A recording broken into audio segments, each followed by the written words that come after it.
ఇండియాలోనే #1 varicose veins hospital Avis vascular centre. నమస్తే రమ్య గారు. నమస్తే జయ. కృష్ణాష్టమి శుభాకాంక్షలు అండి. కృష్ణాష్టమి శుభాకాంక్షలు జయ. దేశమంతా జరుపుకునే పండుగలో కృష్ణాష్టమి ఒకటి కదా. మంచి కృష్ణుడి స్టోరీ ఒకటి చెప్పండి రమ్య గారు, తర్వాత కృష్ణాష్టమి విశిష్టతలు మాట్లాడుకుందాం. కృష్ణగాథలు చెప్పుకోవాలంటే మనకి భాగవతం దశమస్కంధంలో కృష్ణ లీలలు ఎన్నిసార్లు చెప్పుకున్నా, ఎన్నిసార్లు చెప్పినా, ఎన్నిసార్లు చదివినా వాళ్ళే బాగుంటాయి. అఘాసురుడని ఒక రాక్షసుడిని సంహరించాడు కృష్ణుడు. అఘాసురుడిని సంహరించినప్పుడు బ్రహ్మదేవుడు ఆశ్చర్యపోయాడు. ఎంతమందిని రక్షించాడు ఒక్క చేతితోటి అని చెప్పి, వీళ్ళ కోసం ఇంత చేస్తున్నాడు, ఇన్ని రకాలు ఇంతమంది రాక్షస సంహారం చేస్తున్నాడు, ఇంకా ఏం చేస్తాడో చూద్దాం అని అనుకున్నాడు. బ్రహ్మదేవుడు ఒక పరీక్ష పెట్టాడు కృష్ణ భగవానుడికి. బాలకృష్ణ స్వరూపంలో ఉన్న పరమాత్మకి ఆయన యొక్క కుమారుడైన బ్రహ్మదేవుడు పరీక్ష అన్నమాట. ఏం చేశారట, ఆ రోజు ఉదయం పిల్లలు మొత్తం గోకులంలో ఉన్న పిల్లలందరూ చిన్న చిన్న పిల్లల్ని ఒక 5 సంవత్సరాలు దాటాక 7వ సంవత్సరం అట్ట వచ్చాక అంత ఎత్తు అవుతారు కదా, వీళ్ళకి దూడలను అప్పచెప్పేవాళ్ళు కాపలాకి. ముందంతా దూడలు, చిన్న దూడల్ని తీసుకుపోవటం. ఒక 8వ ఏడు 9వ ఏడు వచ్చి కొంచెం కాలు సాగి బాగా అలవాటయ్యి దూరం నుంచే తమ గొడ్లని గుర్తుపట్టగలరు, పశువుల్ని గుర్తుపట్టగలిగే వయసు వచ్చేసరికి వీళ్ళకి పెద్ద ఆవుల్ని దూడల్ని కూడా అప్పచెప్పేవాళ్ళు. కొంచెం ముందుకు వెళ్ళారు వీళ్ళు, ఈ పిల్ల గుంపంతా. వెళ్ళాక ఏమైంది, ఒకరోజు ఆ రోజుట ఈ అఘాసుర వధ తర్వాత పిల్లలంతా ఆవుల్ని ఆలమందల్ని తోలుకుపోయారు. మరి భోజనాలకు కూర్చున్నారట. అసలు ఆ చల్దులు ఆరగించటం అనే ఒక హెడ్డింగ్ పెడతారు పోతన్ గారు. ఎంత సరదాగా రాస్తారో. వ్యాస భారతంలో అన్నం పంచుకుని తింటున్నట్టు కనపడుతుంది వ్యాస భాగవతంలో. పోతన్ గారు తన తెలుగు ప్రావీణ్యం అంతా చూపిస్తారనమాట. అబ్బో, పిల్లలందరూ మీగడ పెరుగు కలిపిన అన్నం, వేళ్ల సందుల్లో ఆవకాయ ముక్కలు, ఊరగాయ ముక్కలు ఇరికించుకుని ఒక ముద్ద తింటూ దాని రుచిని ఆస్వాదించటం. పిల్లలంతా కూర్చుని తింటున్నారు. తింటూ ఉంటే ఈ పిల్లల్లో కొంతమంది ఆవులేవి కనపడలేదు. మామూలుగా ఆవులు వీళ్ళ చుట్టూతా నిలబడతాయి, పిల్లలంతా గుండ్రంగా కూర్చుంటారు. అన్నాలు తిని మైమర్చిపోయి ఉన్నారు. నా పెరుగుని తీసుకో, నా మీగడ తీసుకో, నీ ఆవకాయ ఇవ్వు, మీ ఇంట్లో ఆవకాయ బాగుంటుంది, మీ అమ్మ బోల్డ్ మీగడేసి పెడుతుంది, మా పావులు వాళ్ళకి అంత రుచిగా లేవు, మీదివ్వు అని లాక్కుని పీక్కుని గందరగోళాల్లో ఉన్నారు. ఆవులేవి అనగానే చూస్తే వెనకాల ఉండాలి ఆవులు అన్నీ ఒక చోట గుంపుగా. వీళ్ళు అన్నాలు తినే సమయాలకి అవి అక్కడ ఉంటాయి, కనపడలేదు. కనపడపోయేసరికి పిల్లలు అందరూ లేవబోయారు. కొంతమంది కృష్ణుడు అన్నాడు, కూర్చోండి తాపీగా తినండి, నిదానంగా నేను చూసొస్తానన్నాడు. లేచి నడుస్తున్నాడు. ఏవి ఆవులు? ఆవులు లేవు, దూడలు లేవు. ఆవులు దూడలు లేవు. వెనక్కి తిరిగి చూశాడు. ఇప్పుడు పిల్లలు కూడా లేరు. ఆవులు లేవు, దూడలు లేవు, పిల్లలు లేరు. నవ్వాడు. నవ్వుతూ ముందుకు చూశాడు. ఆవులున్నాయి, దూడలున్నాయి. మళ్ళీ వెనక్కి చూశాడు. పిల్లలున్నారు. సాయంకాలం అయింది. సాయంత్రం అయ్యేసరికల్లా తల్లులందరూ వేచి ఉంటారు. వీళ్ళల్లో 9 ఏళ్ల పిల్లలు ఉన్న వాళ్ళకి 5 ఏళ్ల పిల్లలు కూడా ఉంటారు. కొంతమంది పిల్లలు సాయంత్రం తల్లి దగ్గర పాలు తాగే పిల్లలు కూడా ఉన్నారు ఇందులో. తర్వాత దూడల్ని తీసుకొచ్చారు. వాటికి కావాలి వాటి తల్లుల్ని తీసుకొచ్చారు. వాటి చిన్న దూడలు, వాటికి చిన్న చిన్న దూడలు ఉంటాయిగా. అందరూ సాయంత్రం అయ్యేసరికల్లా అంత ఆవాల గోపాలము వేచి ఉంటుంది. తల్లుల కోసం చిన్న పిల్లల కోసం తల్లులు, ఆవు దూడలు ఆవుల కోసం ఆవుల దూడలు, తమ పిల్లల కోసం గోపకాంతలు. సాయంకాలం గోధుళ్ళు రేగింది, మొత్తం ఆవులన్నీ వచ్చేసినాయి, పిల్లలంతా వచ్చేసారు. వేణు ఊదుకుంటూ కృష్ణ పరమాత్మ కూడా వచ్చేసాడు. బలరాముడు భుజాన ఇదేసుకుని ముసలం వేసుకుని తను నడిచి వచ్చేసాడు. అందరూ వచ్చారు. అంతా సజావుగా జరిగిపోయింది. ఏడాది కాలం పాటు రోజు ఆవులు దూడలు వెళ్తూనే ఉన్నాయి, పిల్లలు వెళ్తున్నారు, సద్దులు ఆరగిస్తున్నారు, తిరిగి వచ్చేస్తున్నారు, జరిగిపోతారు. ఒకనాడు బ్రహ్మదేవుడు యథాలాపంగా భూలోకం వైపుకి చూశాడు. చూస్తే ఆవులు దూడలు అన్నీ కనపడుతుంది. ఆశ్చర్యపడి, ఇదేంటి ఇట్లా ఎలా వెళ్ళిపోయారు వీళ్ళు, నేను దాచిపెట్టే కదా వీళ్ళని. ఆయన తను దాచిన చోట చూశాడు. గుహలో ఉన్నాయి ఆవులు దూడలు ఆలమందలు, మొత్తం గోపకుమారులతో సహా అంతా గుహలో ఉన్నారు, బయట ఉన్నారు. వాళ్ళందరి మధ్య కృష్ణుడు తిరుగుతున్నాడు. అర్థం కాల, నా సృష్టి కదా ఇది, నేను సృష్టించకుండా వీళ్ళంతా ఎటా వచ్చారు? నేను ఎవరిని సృష్టించానో వాళ్ళని నాకై నేనే గుహలో దాచిపెట్టా. నేను సృష్టించకుండా ఒక దూడైనా వచ్చే వీలు లేదు కదా, ఇవన్నీ ఎట్లా వచ్చినాయి?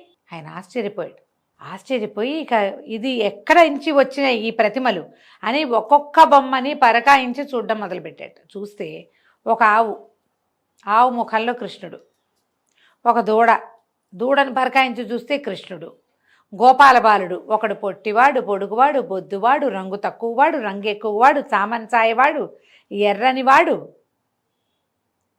గుండువాడు, పిలకవాడు, బొద్దుగా ఉన్నవాడు ఒకడు, లడ్డు, అన్నీ కృష్ణ స్వరూపాలే. ఎన్ని ఆవులు, ఎన్ని దూడలు, ఎంతమంది గోపకుమారులు! ఒక్క బలరాముడు, ఒక్క కృష్ణుడు ఉంటే ఆ ఒక్క కృష్ణుడు ఈ మొత్తం స్వరూపాల రకంగా అతనే ఉన్నాడు. మధ్యలో కృష్ణుడు బలరాముడు అడిగేట, ఏమిటో కథ మారినట్టుందే అని అడిగితే, మారిని ఆ కథలో మనం ఉన్నాం కదా, మనం ఉన్నది అందుకే కదా అన్నాడు కృష్ణుడు. మనం ఉన్నాంగా. ఇప్పుడు సాయంత్రం అయ్యేసరికి బ్రహ్మదేవుడు పిల్లమేక అన్నిటినీ తీసిపోతే, సాయంత్రం అయ్యేసరికి ఆవుల కోసం దూడలు చూస్తాయి, పిల్లల కోసం తల్లులు చూస్తారు. ఎట్లా? అన్న తమ్ముడు ఇద్దరే వెళ్తే ఏం చేస్తారు? వీళ్ళకి గొడ్లు లేవు, వీళ్ళ ఆవులు కూడా పోయినాయి. అన్నయ్య తమ్ముడు ఇద్దరే మిగిలారు. పరమాత్ముడు యొక్క పాన్పు అక్కడ ఉన్నది. వాళ్ళని ఏం చేయలేడు బ్రహ్మదేవుడు. మిగిలిన గుంపందరినీ దాచేశాడు.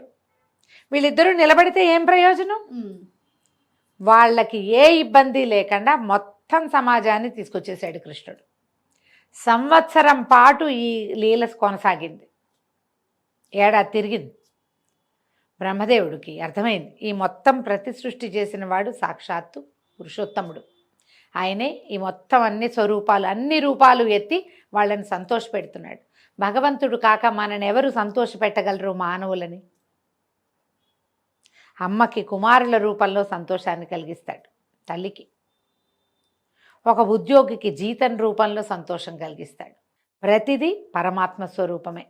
ప్రపంచమే పరమాత్మతోటి నిండి ఉంది. ఎప్పుడైతే తన ఇలా ప్రతి సృష్టి చేశాడు భగవంతుడు అని తెలుసుకున్నాడో, బ్రహ్మదేవుడు పరిగెత్తుకుంటూ వచ్చి నమస్కారం చేసుకుని, నిన్ను పరీక్షించనించాను నేను, పరీక్షలకే పరీక్షవి నువ్వు, నా అజ్ఞానాన్ని, ఈ లీల నువ్వేం చేస్తావో చూడాలన్న కుతూహలంతో చేశాను కానీ నిన్ను ఎంచగలవాడని కాను నేనని నమస్కారం చేసి ఈ గుహలో ఉన్న పిల్లల్ని వదిలిపెట్టాడు. కృష్ణుడు ఆవులు తోలుకు రావడానికి వెళ్ళాడు. ఆవులు లేవని, అది కదా ఈ సీన్. మొదట ఆవుల్ని తోలుకొచ్చేసారు కల్లా, ఆవుల్ని తోలుకొచ్చాడు. తోలుకు రాగానే ఇక్కడ కూర్చున్న పిల్లలందరూ పిలుస్తారు, కృష్ణ రా రా రా, ఇంకా మీగడంతా అయిపోతోంది, అందరూ పనిచేసుకుంటున్నారు, యశోదమ్మ పెట్టిన మీగడన్నమని పిలుస్తున్నారు. వచ్చాడు. సంవత్సరం గడిచిన సంగతి ఎవ్వరికీ తెలియదు. అప్పుడే కథ, ఎక్కడ కథ మొదలైందో అక్కడే ఆగిపోయింది. ఏడాది నడిచింది కానీ ఆ ఏడాది నడిచిన గుర్తు ఏదీ లేకుండా చేసేసాడు. దాన్ని మనం విష్ణుమాయ లేదా కృష్ణమాయ అని చెప్తాం. ఈ కథతోటి కృష్ణాష్టమి వేడుకలకి శ్రీకారం చుడదాం. తప్పకుండా. కృష్ణలీలలు ఎన్నిసార్లు విన్నా, ఎంత చదివినా, ఎంతమంది చెప్పినా అని కొత్తగానే ఉంటాయి. భాగవతం దశమస్కంధం చెప్పుకున్నాం మనం. మార్గశిర మాసంలో మన వాళ్ళు ప్రతిసారి వేస్తారు.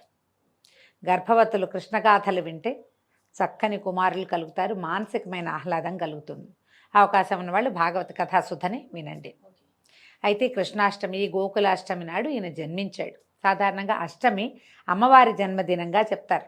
అమ్మవారి జన్మదినం అంటే పరదేవత యొక్క జన్మదినం. ఆమెకి అష్టమి తిథి ఇష్టమని అష్టమి నాడు అభిషేకాలు అవి కూడా చేస్తారు. అదే అష్టమి నాడు మన కృష్ణ పరమాత్మ జన్మించాడు. ఆ రోజున కృష్ణుడికి పుట్టినరోజు వేడుకలు చేసుకుంటాము. ఉయ్యాలు వేస్తారు, ఉట్టి కొడతారు, కృష్ణ పాదాలు వాకిట్లో నుంచి ఇంట్లోకి వస్తున్నట్టుగా వేసుకుంటారు.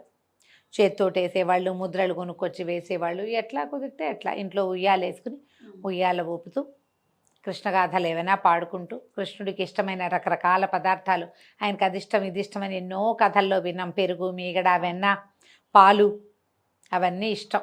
వెన్న మీగడ పెట్టుకుంటారు, శొంఠి పొడి పెడతారు కొన్ని చోట్ల, ఇవి కాయపొడి పెడతారు.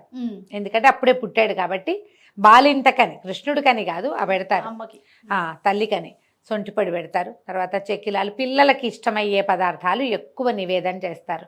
చెక్కిలాలు, చేగోడీలు, రకరకాల కరకరలు, కరకజ్జము, పంచకజ్జాయము, తర్వాత ఏమో పంచామృతాలు, గవ్వలు, చేగోడీలు, అలాంటివి అన్ని రకాల కరకరలాడే పదార్థాలు, పాయసాన్నము, ఎన్ని చేస్తే అన్నీ.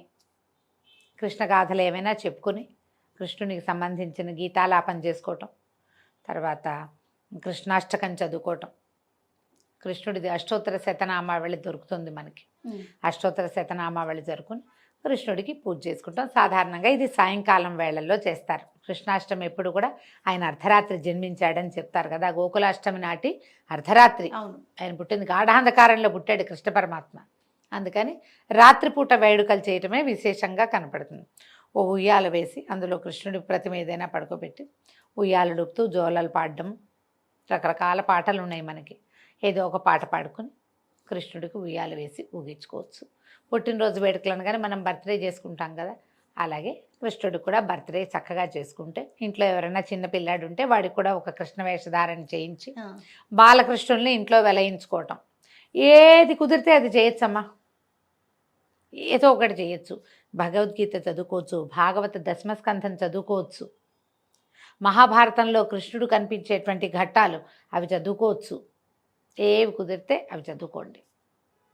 కృష్ణ తత్వాన్ని తెలుసుకోండి. నీ పని చెయ్యి నువ్వు.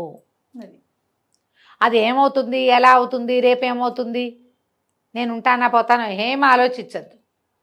కేవలము కర్మలు చేయాలి మనం, అంతే. ధర్మాన్ని యథావిధిగా పాటించు. భగవంతుడు చెప్పింది అదే కదా, భగవద్గీత సారం కూడా అదే.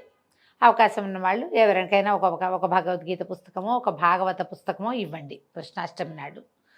మీ అవకాశాన్ని బట్టి మీరు ఏం చేయదలుచుకుంటే అది చేయటం.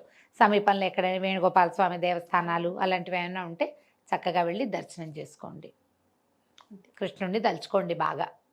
ఈ రోజున పిల్లల్ని కేకలేయటము, కొట్టటము అలాంటివి చేయబోకండి. బృందావనంలో ఏర్పాట్లు చాలా బాగా చేస్తారు, చాలా బాగా చేస్తారు జయ. అసలు అబ్బో, అక్కడ పాటలా, ఆ నాట్యాలా, ఆ సంతోషమా, చూసి తీరాలి, చూసి తీరాలి.